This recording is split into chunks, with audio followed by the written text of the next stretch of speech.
Alors rebonjour, on est de retour donc à l'Observatoire pour accueillir Josiane qui va nous parler de CSS, d'animation responsable. Alors moi j'ai connu le web dans les années 90, hein, donc j'ai vu les GIFs animés, c'était les premières animations qu'on voyait. J'ai vu arriver jQuery aussi, qui était, je pense que certains le connaissent, que parmi les premières animations. Et là, voilà, donc on va parler un petit peu de comment rendre tout ça responsable et accessible. Merci. Merci à tous. Bonjour à tous et merci d'être présents ce matin pour cette deuxième journée à DevQuest. Donc c'est aussi mon premier DevQuest, donc ça me fait plaisir d'être là avec vous. Et donc je voulais aussi en profiter pour remercier la team DevQuest de me permettre de faire ce talk aujourd'hui. Donc aujourd'hui, je vais vous plonger dans un sujet à la fois créatif et technique que moi j'apprécie particulièrement aussi dans mon métier en tant qu'ingénieur front-end, c'est les animations web. Donc depuis une dizaine d'années maintenant, les sites et les applications, elles se sont transformées. Le web, il est devenu beaucoup plus vivant, beaucoup plus fluide et beaucoup plus expressif. On a des animations maintenant CSS ou JS qui sont maintenant partout. Elles sont là pour nous guider, pour nous captiver, pour nous donner envie de cliquer et de naviguer sur les sites et les applications. Mais par contre, il y a un revers à ça, c'est que quand on fait des animations, eh bien, plus on veut les faire bouger, plus ça va les alourdir. Et quand je dis alourdir, c'est les alourdir en termes de poids, les alourdir en termes de performance et les alourdir en termes de sobriété numérique. Donc là, ce qu'on va voir aujourd'hui, c'est un concept qui est clé, qui est l'animation web responsable. L'idée ici, c'est pas d'arrêter de faire des animations ou ni de brider à la créativité, surtout pas. Au contraire, l'idée, c'est d'apprendre de pouvoir les faire, de pouvoir bouger avec sens, à utiliser notre capacité à faire du mouvement pour enrichir l'expérience sans compromettre tout ce qui est performance, accessibilité et éco-responsabilité. Donc moi, je suis Josiane Makelele, je suis ingénieure front-end chez Equino, mon pendant Padawan. L'IA s'en est pas trop mal sorti, hein, donc ça va. Et donc je suis ingénieure front-end depuis plusieurs années maintenant chez Equino. Donc avant de commencer de parler animation web responsable, on va faire un petit retour en arrière rapido juste pour voir comment c'était avant et là où on en est aujourd'hui. Donc comme Anthony l'a dit aussi en introduction, j'ai connu les GIF, j'ai connu Flash. Du coup, avant 2013, le web animé, c'était ça. Là, j'ai mis un exemple de Charlie et la chocolaterie, parce que j'aimais bien ce film quand j'étais petite. Ça m'a fait rappeler un peu des souvenirs. Mais en gros, c'est vrai qu'on est passé d'un web où, en termes d'animation, il n'y avait absolument rien. Il y avait des pages statiques, des transitions qui étaient plutôt brutes, voire pas d'animation du tout, à un extrême. On a découvert qu'on pouvait faire des animations, du coup, on s'est lâché. Du coup, on s'est retrouvé à faire des sites avec du Flash, du GIF et beaucoup de bricolage en JavaScript aussi, un peu dans ce niveau-là. Et si vous allez faire un tour, là j'ai récupéré du site Web Design Museum. Et il y en a plein d'autres des sites comme ça. Et vous verrez qu'en naviguant sur ces sites-là, il n'y a quasiment aucun endroit qui est statique. Vraiment, tout est animé de partout. Il n'y a pas un seul endroit où on peut se poser un petit peu dans la navigation. Donc jusqu'à environ 2013, c'était ça. Et ensuite, on a changé d'aspect. HTML5 et CSS3 est arrivé, avec toutes les propriétés de transformation, de transition, les keyframes, etc.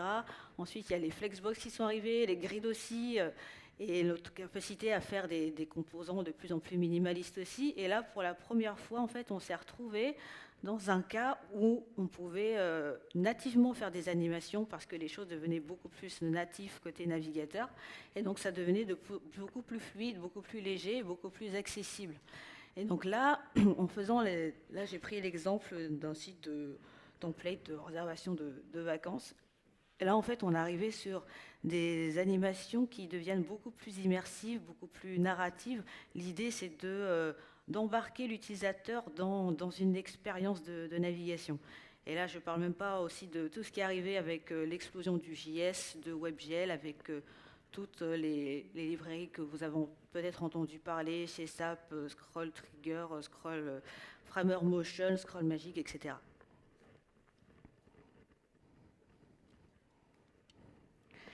Et donc là, avec ces animations, c'est partout et on passe dans une nouvelle ère que je trouve aujourd'hui, qui sont les animations qui sont UX utiles, avec des micro-interactions, des transitions UI qui sont beaucoup plus douces, beaucoup plus smooth, avec des feedbacks utilisateurs aussi. Ce qu'on dit aussi, ce sont des animations qui sont dites motion as meaning. Et donc l'idée derrière ça, c'est que ça doit impacter les performances et l'accessibilité dans le bon sens. Donc on n'est plus seulement dans la partie esthétique. Les animations, là, elles ont un rôle. Elles ont le rôle de captiver, de donner du rythme, de guider le regard et de donner du feedback afin de renforcer l'expérience utilisateur, de rendre un produit beaucoup plus accessible, beaucoup plus compréhensible et parfois même aussi beaucoup plus humain. Et le pendant de ça, c'est qu'on peut se retrouver avec des interfaces qui sont trop chargées. On peut se retrouver avec des animations qui sont là, en fait, juste pour faire plaisir, mais qui n'ont plus de sens. Elles sont là, mais on ne sait pas pourquoi. Avec des pages qui sont beaucoup plus lourdes aussi, et beaucoup plus lentes. Donc il faut aussi faire attention aux animations que l'on met sur les pages, encore plus avec le nombre incessant de devices mobiles que l'on a aujourd'hui. Et des effets visuels qui peuvent aussi fatiguer l'utilisateur, le perturber et carrément les exclure. Et donc avec tout ça, on peut se poser la question, comment est-ce qu'on peut faire pour garder la magie du mouvement sans basculer dans l'excès? Car finalement, le web, c'est plus seulement faire quelque chose de joli, quelque chose de beau. L'idée, donc, c'est d'être responsable. On est passé d'effets waouh à un web beaucoup plus mature. Donc maintenant que le contexte est posé, on va voir concrètement ce que ça veut dire de faire des animations web responsables. L'idée, comme je l'ai dit en introduction, ce n'est pas de plus animer, c'est pas ça, et c'est pas non plus de se dire qu'on fait simple parce que c'est écologique, c'est pas ça du tout. L'idée, c'est de trouver un équilibre entre deux dimensions qui se complètent finalement. D'un côté, on a tout ce qui est la forme, c'est la partie visuelle. C'est ce que nous, on aime bien faire côté front-end aussi. C'est ce qui fait briller les yeux. Et pour ça, on peut le distinguer en 4 parties. On a la partie du mouvement. Donc l'effet, c'est ce qui donne vie à nos interfaces. Et c'est ce qui fait aussi qu'une page statique devient vivante. On a la partie esthétique. Donc ça, c'est l'effet waouh. C'est ce qui nous fait dire justement que l'animation, elle est super jolie. Et c'est ce qui distingue aussi quelque part une page statique d'une page qui est beaucoup plus premium. On a aussi le côté émotionnel des animations. Une bonne animation, c'est quelque chose qui nous touche aussi. Ça a un côté sentimental, ça nous fait ressentir quelque chose. Et le côté identitaire. Une animation, ça s'exprime aussi par le mouvement. Et quand on voit certains sites web existants aujourd'hui, certaines marques, avant même de voir de quelle marque il s'agit, rien qu'en regardant la façon dont certaines pages sont animées, on peut directement identifier à quelle marque, à quel site ça correspond. Et de l'autre côté, on a la forme. Et c'est là où la partie responsabilité, c'est là où ça devient le plus intéressant. C'est là où on va se poser beaucoup de questions. C'est là qu'on va se demander, est-ce que cette animation, elle sert à quelque chose? Est-ce qu'on sait où regarder? Est-ce qu'on sait ce qui va arriver par la suite?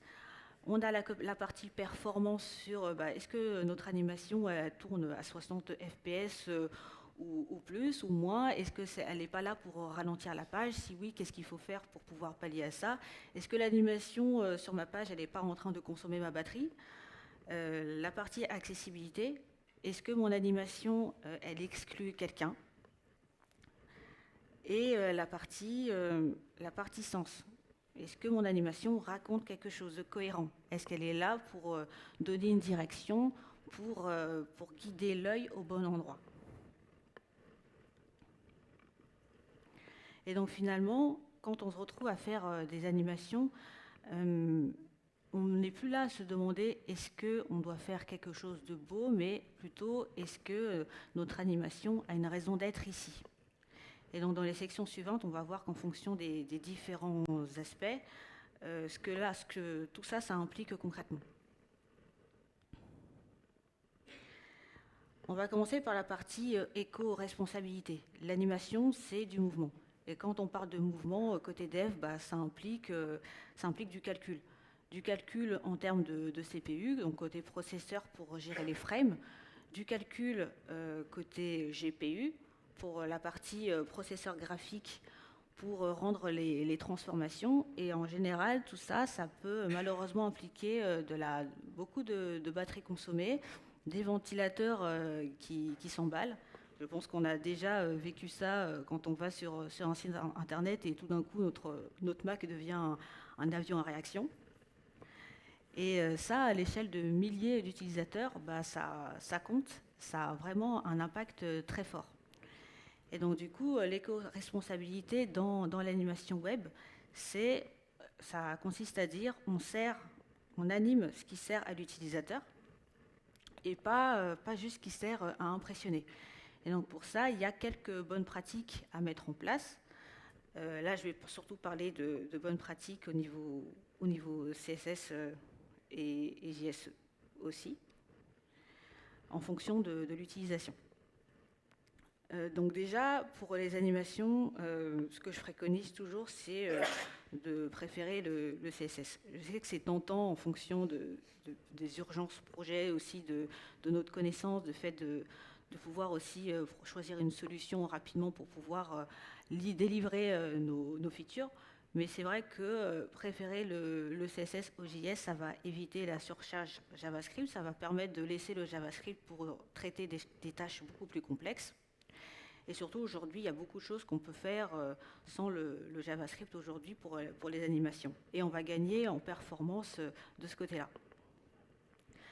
Utiliser certaines propriétés spécifiques qui vont éviter de manipuler le layout, comme les propriétés de transformation et d'opacity. Limiter les boucles infinies. Donc c'est vrai que quand on fait les animations en CSS, on oublie souvent de les arrêter. Et du coup, en fait, même si vous visualisez votre animation et que vous scrollez sur la page et que vous ne voyez plus votre élément qui est animé, mais en fait, derrière, votre animation, si vous ne l'arrêtez pas, elle continue de tourner. Et du coup, en fonction des propriétés que vous utilisez pour les animations, en fait, vous allez perdre en performance comme ça. Donc, à chaque fois que vous devez faire une animation, il faut bien s'assurer que si l'élément n'est plus visible, l'animation est bien arrêtée derrière. Employer la propriété WithChange avec modération. Donc ça, c'est une propriété qui permet d'indiquer au navigateur la tendance d'un élément à changer. Et ça, il faut l'utiliser avec modération parce qu'en fait, le navigateur, il gère déjà nativement ce point par défaut. Et si on l'utilise de manière intempestive, en fait, on va empêcher le navigateur de faire son travail natif correctement. Donc il faut l'utiliser en dernier recours. Donc moi, ce que je préconise par rapport à ça, c'est si on fait une animation, il faut ajouter la propriété WithChange, mais par contre, il faut la retirer juste après pour s'assurer de laisser le navigateur faire son travail tout seul. Et charger, comme j'ai dit, uniquement ce qui est réellement visible, comme j'ai expliqué tout à l'heure pour l'animation et le fait de pouvoir l'arrêter. Et on a aussi des outils pour pouvoir vérifier qu'au niveau performance, responsabilité, on est OK au niveau des animations, comme Lighthouse, Web Page Test, Greenity Analysis. Tout ça, c'est des outils qui nous permettent de mesurer ça et de vérifier pendant les développements que l'on fait que notre animation elle est correcte et qu'elle tient la route au niveau éco-responsabilité et performance. Et donc avec ça, l'idée c'est pas de faire moins d'animation, mais moins de calcul pour le même effet. Donc en gros, si ton animation elle fait ramer un ordinateur qui est milieu de gamme, là à ce niveau c'est plus du design, ça devient du gaspillage. Donc je vais vous montrer deux exemples. l'animation n'a pas envie de se faire. Je vais passer directement sur CodePen.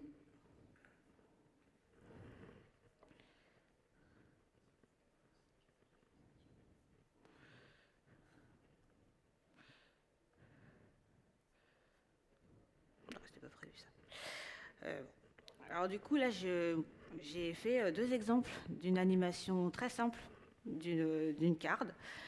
Et sur cette animation-là, en fait, l'idée, c'était juste au hover que ça puisse se déplacer de gauche vers la droite. Et donc, avec ça, il y a deux possibilités de le faire. C'est pour ça qu'on parle d'animation junkie.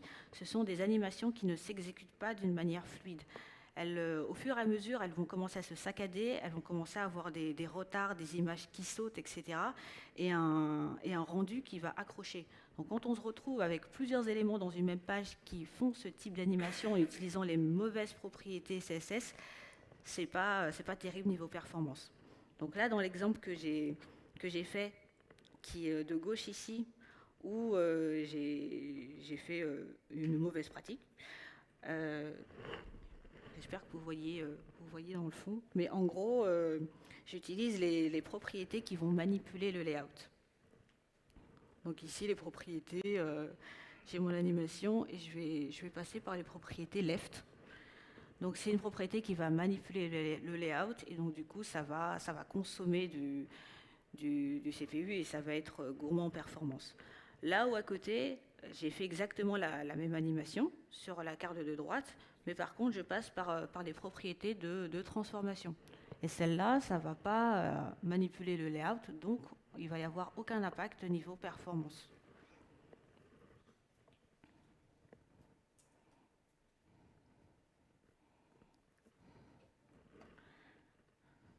Donc là, c'est ce que j'ai mis sur la slide ici, la mauvaise pratique en utilisant la propriété left ici et la bonne pratique en passant par la propriété de transformation. Donc même effet visuel, mais le coût qui est carrément divisé. Un autre exemple que j'ai fait, c'est pour les progress bars. Donc pareil, dans la même idée, on peut le faire en JS, c'est tout à fait possible, mais aujourd'hui, on peut le faire aussi en full CSS. Donc là, dans l'exemple que je vous montre ici, donc pareil, je vais vous montrer, j'ai simulé un peu ce que ça pouvait rendre aussi en regardant les données dans l'onglet performance du navigateur. Donc vous pouvez voir aussi les impacts que ça peut avoir en termes de FPS.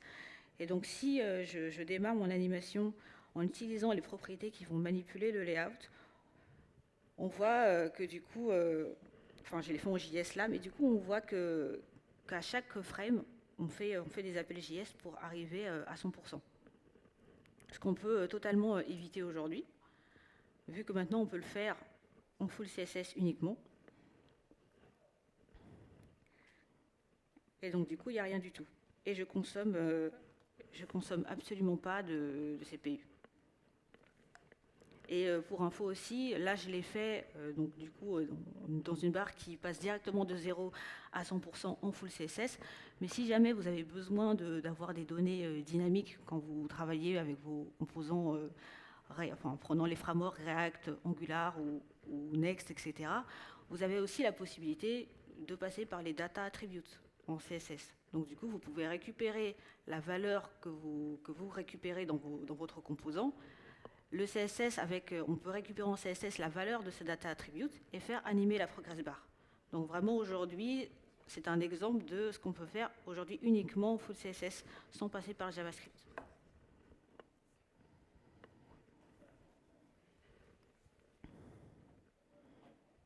Donc pareil, j'ai mis en capture la mauvaise pratique et la bonne pratique en passant par les propriétés qu'il faut. Et pour avoir un autre exemple aussi qu'on voit un peu plus aujourd'hui, vous voyez souvent dans les sites, on a toujours plein de cards. Sur les sites de e-commerce, sur les présentations de produits, on peut avoir des centaines, des milliers de cards, etc. Si on veut les animer aussi, eh ben, c'est pareil, il faut utiliser aussi les bonnes propriétés parce que sinon on va se retrouver avec des perfs qui vont être catastrophiques. Donc là, si je passe en passant par les propriétés qui vont manipuler le layout, là j'ai fait une animation qui va avec une centaine de cartes qui va les faire défiler, les faire apparaître petit à petit. Et si vous voyez les chiffres là-haut, dès que je scrolle, eh ben, en fait, il fait du reflow. Et donc du coup, ça, si on se retrouve à faire ce genre d'animation sur des centaines, des milliers de pages, en utilisant les mauvaises propriétés, on tue complètement les performances. Et donc pour savoir, et pour info, sur cette page-là, je suis passée par Scroll Timeline en CSS, donc qui est assez cool, qui est maintenant une propriété qui est sortie récemment, qui permet de faire animer des éléments au scroll, chose qu'avant, pareil, on ne pouvait pas faire avant sans JavaScript. Et il ne faut pas oublier que même quand il y a des nouvelles propriétés CSS qui sortent comme ça, si on utilise les mauvaises propriétés pour faire des animations, on aura beau utiliser les propriétés les plus récentes qui sortent, ça ne fonctionnera pas niveau performance. Et donc pareil, si je passe par des propriétés de transformation ici, bah, j'ai la même animation qui me permet d'afficher mes cartes, mais là, je consomme absolument rien, il n'y a aucun reflow et mon CPU va bien.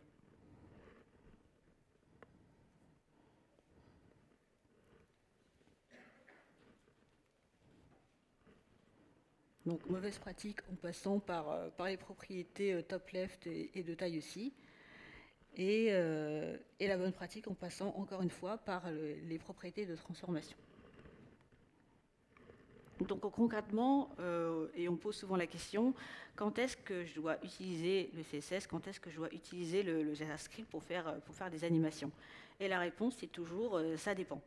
Donc j'ai fait un petit résumé rapide des différents types d'animations et quand les utiliser. Donc pour commencer, tout ce qui est transition simple, les hovers, les changements de couleur, ce genre de choses, CSS c'est clairement fait pour ça, le JavaScript c'est overkill, c'est pas la peine. Tout ce qui est focus et changement d'état, c'est pareil, on peut le faire uniquement en CSS, le JavaScript c'est à éviter. On pourrait en JavaScript passer par les propriétés de mouse center, mouse sleeve, focus, etc. C'est juste pour compliquer alors qu'en CSS on a déjà nativement ce qu'il faut pour pouvoir le faire. Tout ce qui est timeline complexe, donc là je parle des propriétés CSS de keyframe. Là, ça devient un petit peu plus compliqué sans JavaScript, pardon. Donc là, il faut imaginer si vous voulez faire une animation avec des délais différents, avec des synchronisations qui sont beaucoup plus précises. Et c'est là où le CSS devient limité et qu'on a besoin quand même de passer par le JavaScript pour pouvoir faire des animations qui sont beaucoup plus précises. Si par exemple on a envie de mettre en pause, de pouvoir reprendre, de pouvoir inverser, chaîner plusieurs animations à la fois. Les animations scroll, comme on a pu le voir dans la démo de tout à l'heure, maintenant c'est possible. Donc avec les specs de Scroll Driven Animation, maintenant on peut faire des animations en fonction de la position du scroll sans JS. Donc c'est tout récent mais ça fonctionne. Faire attention toujours de bien utiliser des fallbacks parce que à ma connaissance aujourd'hui Firefox n'est toujours pas là. Voilà, au cas où, s'il y a des gens côté Firefox, pensez à nous s'il vous plaît, merci. Donc après Firefox, quand il décidera à le rajouter dans son navigateur, ben, on pourra l'utiliser vraiment à 100% sans fallback. Donc ça sera cool. Et encore une fois, si on veut avoir des animations beaucoup plus précises, ça dépend évidemment de ce que vous devez faire dans votre projet, etc. Ça peut être possible de rajouter du JS pour avoir un contrôle beaucoup plus fin. Tout ce qui est animation easing. Donc là, côté CSS, il y a des propriétés qui existent par défaut. Par exemple, vous avez des valeurs, si ça vous dit quelque chose, des valeurs linéaires, ease in, ease out. Mais si on veut faire quelque chose de beaucoup plus poussé, on a quand même la possibilité de faire des cubiques de Bézier. Mais si encore avec ça, on veut faire quelque chose de beaucoup plus poussé, là, il vaut mieux passer quand même par du JS. J'avoue, j'ai expérimenté d'essayer les courbes Bézier, j'ai vite lâché l'affaire. À un moment donné, je vais quand même au plus simple, je préfère passer par du JS pour ça, c'est mieux. Et ensuite, tout ce qui est interaction gestuelle. Là, il ne faut pas chercher, on ne peut pas. Voilà. On ne peut pas glisser, déposer, swipe, zoomer, etc. Non, ce n'est pas possible. Donc vraiment, là, c'est juste, faut faire du JS et puis c'est tout. Donc du coup, quand on veut faire une animation et qu'on se retrouve devant notre page blanche à chercher comment faire, la première question qu'on doit se poser déjà, c'est est-ce que le CSS peut suffire? Et c'est ce que je recommande à chaque fois à toutes les personnes avec qui je travaille. Si on peut le faire en CSS, c'est le CSS par défaut, et les JS quand le CSS ne suffit pas. Et donc aujourd'hui, comme je l'ai dit, on peut faire des animations pour créer tous ces éléments aujourd'hui. Là où il y a quelques années encore, c'était pas possible de le faire en full CSS. Ce qui est plutôt cool, ce qui montre aussi que la techno continue d'évoluer constamment et veut répondre aussi aux besoins des développeurs.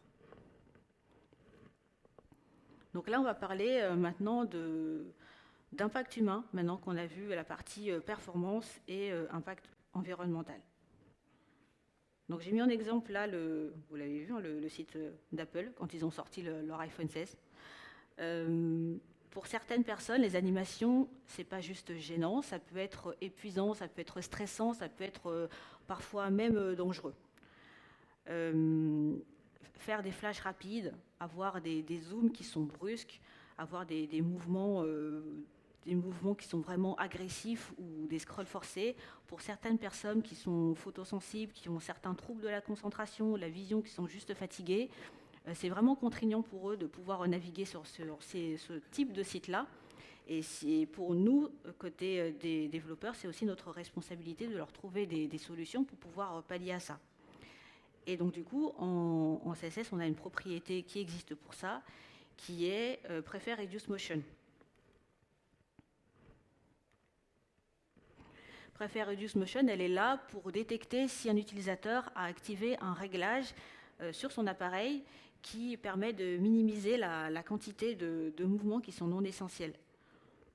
Donc en gros, je dis au système, merci de réduire les animations pour moi. Et donc là, sur la partie droite, j'avais repris le même site de l'iPhone 16, mais en version avec Prefer Reduce Motion d'activer. Donc on voit qu'il n'y a plus d'animation qui se fait sur cette page. Elle reste accessible, elle reste claire. Ils ont bien fait leur travail, j'ai envie de dire. Mais du coup, il faut bien penser à toutes ces personnes-là et il ne faut pas hésiter à rajouter cette propriété. C'est vraiment c'est deux lignes de code, vraiment max. Mais rien que ça peut avoir un impact énormément important. Donc avec ça, on dit que l'animation web responsable, c'est aussi une animation qui est là si elle respecte l'utilisateur.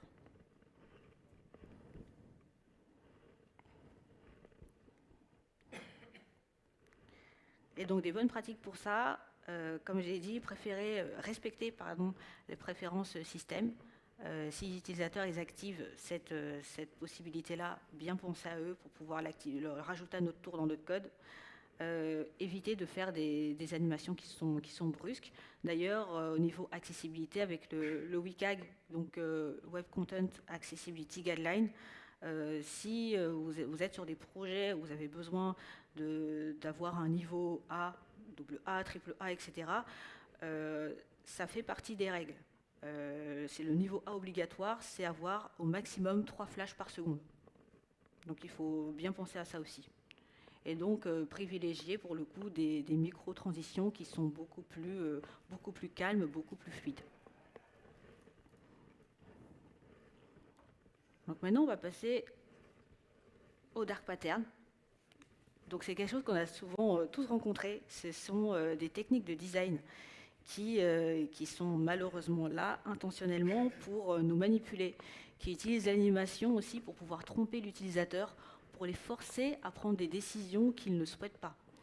Et on peut les classer en trois catégories. Donc, trois malheureux objectifs.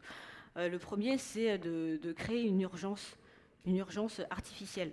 Donc là, on va utiliser le mouvement pour simuler une rareté, pour simuler une situation d'urgence. Ça, on peut le voir souvent sur les sites e-commerce, quand il y a les soldes, par exemple, les ventes privées et tout ça. vous avez toujours un compteur qui arrive sur la homepage pour vous dire il vous reste 2 heures, une journée pour pouvoir profiter de telle promotion, etc. Et puis quand vous allez revenir sur le site le soir, le lendemain et tout, en fait les soldes sont toujours là. Voilà. C'est quelque chose qu'on voit souvent et pourtant, en fait, c'est typiquement une mauvaise pratique. Mais on est tellement habitué en fait que j'ai l'impression que visiblement ça nous fait plus rien. Voilà. Mais moi aussi je me suis fait avoir par ça. Hein. J'ai aussi tenté de faire des achats comme ça et puis je me rends compte qu'en fait j'aurais pu acheter ça la semaine, le week-end, la semaine d'après. Voilà. Donc c'est des choses qui arrivent et c'est le vecteur qui est le plus répandu aujourd'hui. On a aussi le fait de guider vers un mauvais choix. Donc là, l'animation, elle n'est pas là pour donner une fausse information, elle est là pour guider le regard, pour inciter l'utilisateur à prendre une mauvaise décision. Genre un bouton annuler qui s'affiche en tout petit, alors que vous avez un énorme bouton qui dit vas-y, abonne-toi, qui est gros derrière. Des animations qui sont là pour attirer l'œil vers le choix que vous ne voulez pas faire. Voilà. Et le troisième point, c'est le harcèlement jusqu'à la capitulation. Donc là, typiquement, c'est une modale qui revient sans cesse quand vous arrivez sur une page du site. Vous avez beau la fermer, vous revenez sur le site, ça revient encore et encore. Et à un moment donné, vous laissez tomber. Voilà. Ou encore un overlay qui bloque votre contenu et vous ne pouvez plus accéder au site sans que vous puissiez faire une action de fermeture, mais qui incite quelque part à faire une action utilisateur que vous ne voulez pas faire. Donc encore une fois, les sites e-commerce sont très doués pour ça. C'est complètement fou. Donc en fait, là, du coup, l'animation est là pour créer un biais comportemental. Et donc, du coup, on n'est plus dans l'expérience utilisateur, on est vraiment dans la manipulation. Et du coup, évidemment, vous doutez bien que l'animation responsable, elle refuse cette logique. Donc il n'y a pas aujourd'hui de référentiels académiques ou institutionnels qui sont là pour lister des dark patterns qui sont strictement définis par leur implémentation, que ce soit CSS ou JS ou Motion. Ça n'existe pas. Et pourquoi c'est pas là? C'est tout simplement parce qu'en fait, les études qui sont faites aujourd'hui sur ce sujet, elles sont là pour classifier l'intention et l'effet sur l'utilisateur, et pas forcément sur la technique. On peut retrouver un même dark pattern qui peut s'implémenter soit en CSS, soit en JS, ou peu importe la technologie que vous choisissez. Le fait de tromper un utilisateur, c'est illégal. Et peu importe si on utilise une propriété de transformation ou de taille. Par contre, il y a quand même certaines études qu'on peut citer qui sont intéressantes.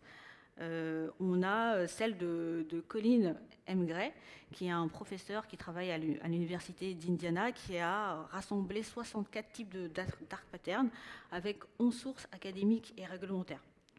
On a aussi la CNIL, qui a fait un rapport en 2022 sur les dark patterns et qui les a classifiés en 4 catégories. Sur le fait d'inciter, d'influencer, de compliquer et de détourner l'utilisateur. Et on a aussi la DSA, qui est le Digital Service Act, qui est entré en vigueur récemment, c'était en 2024 seulement, qui du coup, avec sa liste d'articles, dont l'article 25, qui cite spécifiquement que les interfaces qui sont là pour tromper et induire en erreur l'utilisateur sont totalement interdits, sans bien sûr préciser la technique.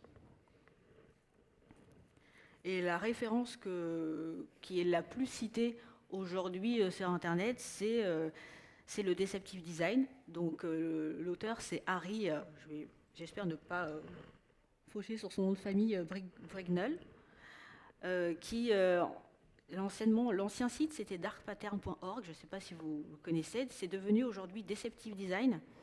Deceptive Design parce qu'il a voulu...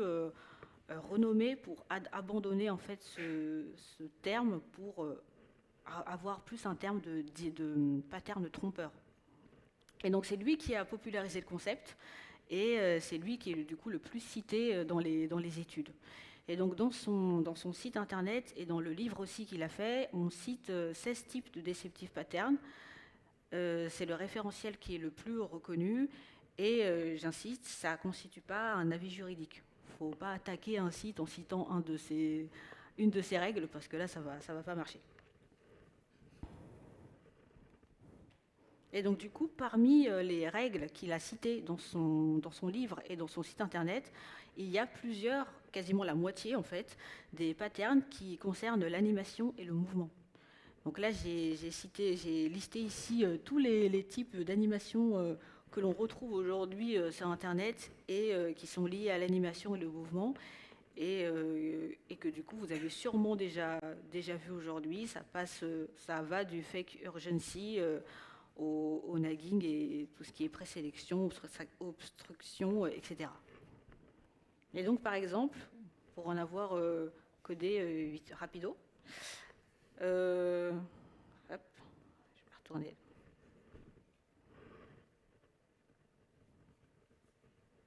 Je n'arrive plus à aller sur mon...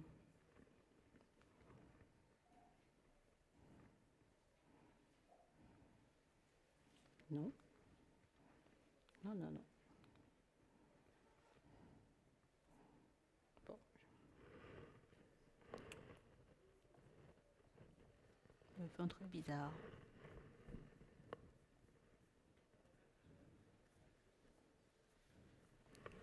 Je n'arrive plus à accéder à l'autre écran.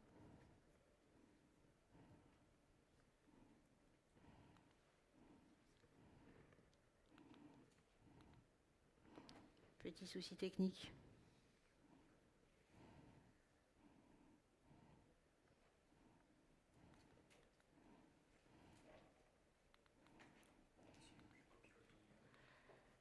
Je vais... Ouais. En fait, j'ai bien la souris là, mais du coup, il veut plus accéder à l'onglet d'après. Je sais pas pourquoi. Ouais. Mais si je clique dessus, il va me changer de slide, en fait.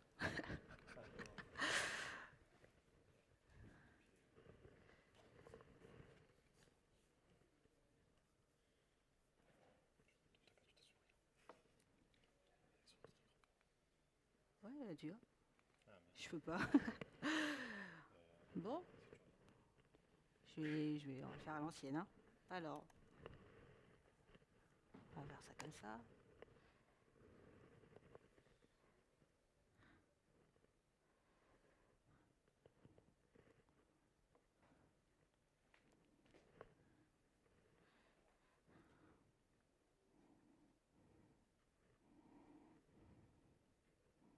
Voilà. On y arrive. Alors, exemple de dark pattern animé que j'ai codé du coup. Et que j'ai vu en vrai en prod aussi, c'est le bouton qui se dérobe et un bouton qui, j'espère pour eux, sur ce site-là, c'était pas intentionnel qu'il se comporte comme ça. Vous verrez ça après. Et donc du coup là, j'ai le dark pattern à gauche ici où j'ai ma card qui propose une offre. Et donc du coup, vous voyez que j'ai le bouton s'abonner maintenant qui s'anime, qui vraiment visualise le fait qu'il faut aller sur ce choix-là. Et j'ai le bouton non merci qui est en tout petit, qu'on voit quasiment pas. Donc vraiment, l'intention ici, c'est tu dois t'abonner. Voilà. Il n'y a pas possibilité de faire mieux. Et le bouton qui se dérobe, tu vois, il est pas mal. Donc si je veux fermer ma modale, eh ben, je peux pas. Voilà. Je peux vraiment pas. Voilà. Vraiment vu sur un site de production. J'ai vraiment envoyé un message au service client pour leur dire qu'il y avait un truc qui n'allait pas. Voilà. Et puis je suis partie de là et puis je suis plus retournée. Voilà. Donc j'espère pour eux qu'ils ont réglé le souci. Mais en gros, voilà, exemple malheureusement de dark pattern aussi, qui incite à faire un choix utilisateur qui n'est pas forcément celui qu'on veut.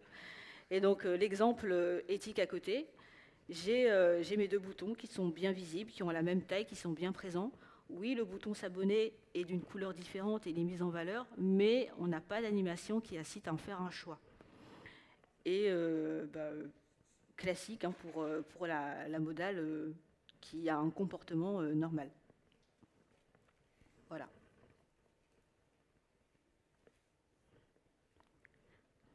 Je vais passer rapidement. Donc du coup, niveau bonne pratique, de la transparence pour avoir des informations claires sur les actions et les conséquences, un équilibre visuel, comme on a pu le voir, pour que toutes les informations ont le même poids visuel, des animations qui sont subtiles pour guider l'utilisateur, un respect du choix de l'utilisateur pour autant faciliter l'acceptation que le refus, et un langage neutre.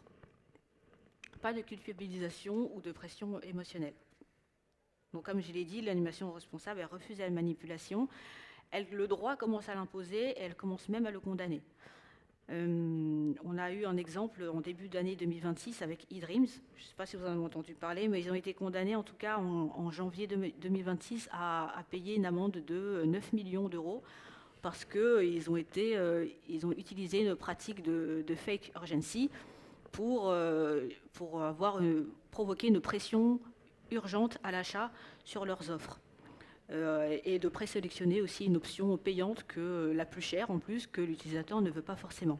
Et ce qui est intéressant avec cet exemple-là, c'est que vraiment ce qui a été cité dans la condamnation, c'est le fait qu'ils aient utilisé une animation de cut-down et d'indicateurs de stock qui diminue et qui en fait ensuite est toujours là pour justifier leur décision juridique. Et je pense que c'est le premier cas que j'ai pu voir, en tout cas aujourd'hui, qui condamne vraiment une entreprise par rapport à une animation motion qu'ils ont réalisée sur leur site.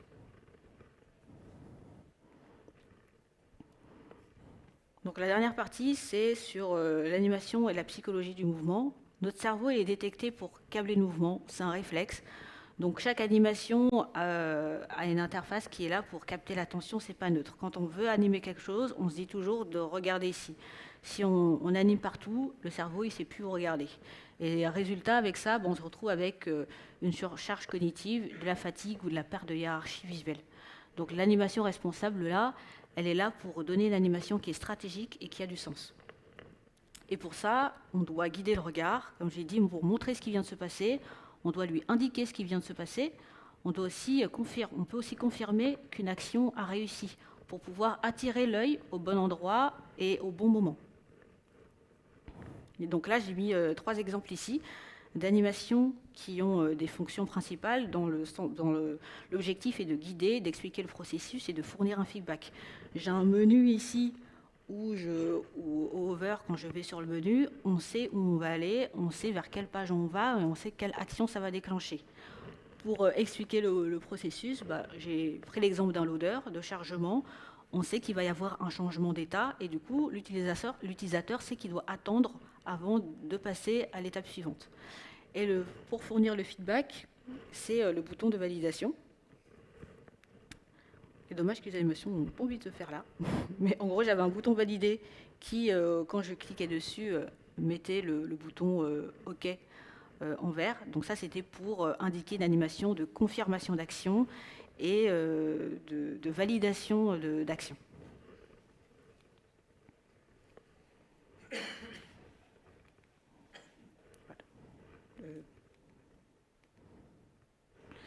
Et donc toutes ces animations-là, c'est ce qu'on appelle des micro-interactions, des briques de mouvement responsables. Ça n'a pas d'effet spectaculaire, c'est pas trop waouh, c'est juste là pour guider, pour assurer, et surtout il n'y a pas beaucoup de code et ça donne beaucoup de sens. Et c'est pas là juste là pour faire joli, c'est pour vraiment raconter ce qui se passe. Donc je vous ai fait une checklist un peu pour résumer tout ça. On a vu pas mal de choses déjà aujourd'hui sur l'animation responsable. Elle doit être utile, elle doit être légère, respectueuse et apporter quelque chose à l'expérience. Si elle répond à la plupart de ces critères, du coup, elle mérite d'exister. Sinon, il faut vraiment se poser la question de est-ce que l'animation est vraiment là et il faudra probablement l'enlever. Et comme je l'ai remis à droite, on a des outils qui sont utiles pour pouvoir faire toutes ces vérifications pendant nos développements et s'assurer que ce qu'on fait est correct. Et c'est ça, en fait, finalement, le design responsable. L'idée, c'est pas de faire moins, c'est de faire mieux avec intention. Donc, si je dois résumer tout ça, l'animation web responsable, elle est là pour guider l'utilisateur, pour attirer l'œil. Il faut quand même que ça ait un effet plutôt joli, sans pour autant le fatiguer. Elle doit guider l'utilisateur, elle ne doit pas le surcharger, elle doit respecter tous les publics possibles. Les outils deviennent beaucoup plus puissants aujourd'hui. On a vu qu'il y a pas mal d'API qui commencent à sortir petit à petit, les View Transition, Scroll Driven, on l'a vu, CSS Houdini, Motion Design, etc. On peut vraiment, je pense aujourd'hui, animer presque tout, mais plus la technologie elle devient puissante, plus nous, on doit se responsabiliser. Elle augmente. Et donc le futur de l'animation, du motion design aujourd'hui, je pense qu'elle n'est pas juste spectaculaire, elle est intentionnelle. Donc le mouvement peut être un langage universel à condition qu'il soit pensé, mesuré et respectueux. Et donc essayez demain, ce week-end, ou quand vous allez retourner sur vos projets respectifs, regardez ce que vous avez aujourd'hui dans vos projets, prenez une animation, si vous en avez bien sûr dans votre produit, et demandez-vous juste pourquoi est-ce qu'elle existe. Donc je vous ai partagé pas mal de ressources qui m'ont permis de faire cette présentation. Merci à tous pour votre attention. N'oubliez pas, le feedback est là pour les retours. Et si vous avez des questions, je suis encore à vous maintenant ou à part plus tard. Je serai ravie d'y répondre. Merci beaucoup. Merci.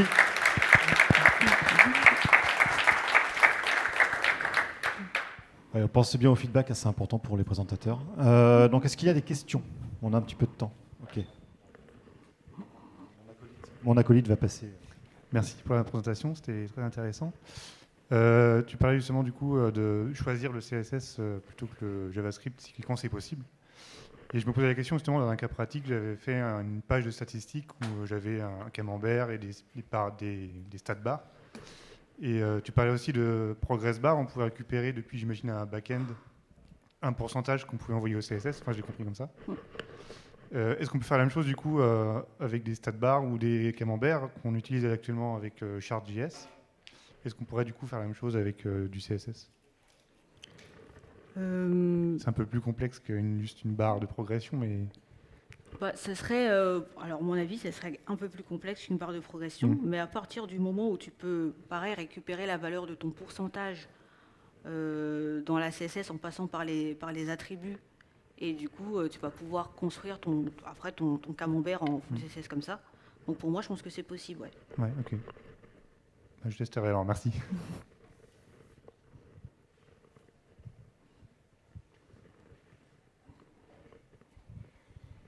Merci pour la conf, c'était super intéressant. Et ma question va commencer un petit peu comme celle de monsieur.